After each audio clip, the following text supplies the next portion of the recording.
Yo, what is good, you guys? Welcome to the video. Today I'm going to be showing you my grind to platinum from gold. You will see some win streaks and some highlights along my grind, and at the end of the video I will be showing you the build. Hopefully you guys like the grind. Bounty Hunter is a non-meta class. It is comparably one of the worst classes in the game, but when it played at a high level, this game is so balanced that skill triumphs all. Hopefully this video helps my fellow bounty hunter lovers get to that level. We will be grinding to masters on this class despite it being non-meta. Like I said, thanks for watching the video. Let me know what you guys think in the comment section below.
Yo, what is good? We have finally hit platinum despite the cheese, despite the broken star breakers, despite the broken magi blades. We have hit platinum on Bounty Hunter on a streak. We continuously streak 4 to 5 on average. We have made people quit. This build is absolutely disgusting despite it being non-meta. And when played properly, you can absolutely dominate your opponents. The next step after platinum obviously is diamond. However, before that, I will be updating my warlock build to gold and then platinum if you guys want to see that as well. Keeping up on 2 characters takes a lot of work, but hopefully you guys appreciate the effort. As you can see here, I am 58% win rate in platinum. Pretty high rank. Keep in mind, I don't just PvP, I also PvE. My PvE rank is pretty high. My PvE gear is pretty high. But this video is mostly focused on PvP. So let me go ahead and show you guys my PvP gear. I am rocking mostly purple gear, the level 25 PvP gear, right? A little different, right? So what I've done, I went for HP on my talisman. I went for cooldown on my seal, and then I went for HP on my relic. Now, eventually, I'm probably gonna swap this talisman for some damage, because I'm noticing HP it's really good when you need it. However, Bounty Hunter is a class where if you land 2 skills, you likely have a damage advantage of your opponent. Like, we are like basically glass cannon. The HP, I was trying it out to see if it helps. It does, but I think rather than stacking HP, it's better to stack damage because this class, it does so much damage, but if you get hit, I mean, you're just gonna get punished regardless. You just have to play aggressive, and you just have to get a damage lead, and that's the only way to play the class. So you guys can see here, like I said, mostly resolve gear. And you can see my accessories. I'm going to update you guys on my full build as I climb closer to the higher ranks. But hopefully, you know, you like the build. Let me go ahead and show you my skills because that has changed dramatically. My skill configuration is totally different from my previous video. The skill rotation is totally different. I am literally playing this class as an iframe counter. Like, if I see you mess up, boom, slide attack. If you iframe or super armor me as I'm iframing, boom, I'm right back on you with my pursuit skill. You know what I mean? Like, that's how you play a class. It's slide attack, iframe. They mess up, flurry shot.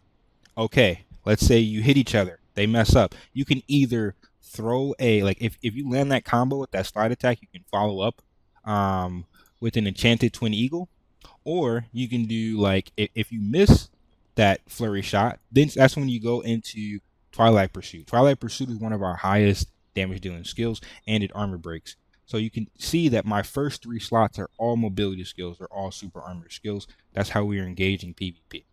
Let me go ahead and show you guys the PvP effect. So PvP effect on Twilight Suit is medium armor, weak armor break, and then you can see the rest of my skills, right? So PvP effect, medium super armor on flurry shot, and then slide attack, medium super armor. So our first 3 initiation skills, all medium super armors. We get countered hard by star breakers, but if we can time these skills just as their skill animation ends, then we can go into a combo, and typically our damage is higher. So if we can super armor trade and not get combo, typically we will win. Timing is everything on this class. So yeah, like I said, after your mobility skills, typically like doing rain down fire in the middle of your combo, if you can keep them aerial, is insanely good, right? You can rain down fire into Apocalypse, rain down fire as their twin eagle, but honestly, just twin eagle, enchanted twin eagle into Apocalypse is insane too. And then obviously you're gonna finish with a domain expansion or a Dance of Ashes. Now, I have a very, very, very bad habit of sometimes throwing out domain expansion, and it's good when it lands, but it's really bad when you miss. I highly recommend slide attack, twilight pursuit, using most of your energy bar on your regular skills and making sure you use your finishers, your dance of ashes, and your main expansion towards the end of your energy bar or your combo. And like that's the biggest tip I can give you guys. But again, pay very close attention to the PvP effect of these skills. Dance of Ashes is a super armor and a medium armor break, and that is a super armor, meaning that skill can never be countered. So if someone is waking up near you and they're playing super aggro, that is an extremely good way to punish them, right? Now, when we look at domain, temporal domain, again, another super armor. So be very careful with these skills and make sure you're utilizing them to punish your opponent. That's my biggest advice to you guys. Again, another really good combo. If you're dashing in, you can Frostwind Bullet backwards and freeze them, or if they're playing really aggressive, you can bait them into the Frostwind Bullet. And then, so my biggest Eagle's Return, like this, my biggest complaint about this class, Eagle's Return is one of the best skills in the game. But however, it has 3 casts, and with the amount of energy that it costs, the chances of you getting all 3 casts off are minimal. The only way you can get all 3 casts of the skill off is if you have full energy bar and you go in with the slide attack, because slide attack doesn't cost a lot of energy. So if you go in with slide attack into an Eagle's Return, technically you could do a full aerial combo, Eagle's Return, auto, Eagle Return, auto, Eagle Return, auto, right? But if you don't have full energy, you're never going to get that combo off. So just really keep that in mind. It does insane damage, and if you can land it, it's amazing. But the chances of you getting that off in a fight, because you want to apply pressure. Watch my gameplay clips. I'm not spacing like far away. I'm spacing mid-range, because the second they mess up, you have to go in. You have to go in and counter. If you don't, you're going to lose your advantage. When you knock them down, you can't wait for your full energy bar. You have to stay on top of your opponent. If you give them room as a bounty hunter, you are basically intentionally losing the fight. That is how you play bounty hunter at the highest level. Hopefully this skill configuration helps you guys. Hopefully you like it. Let me know what you think. Peace and love, gang.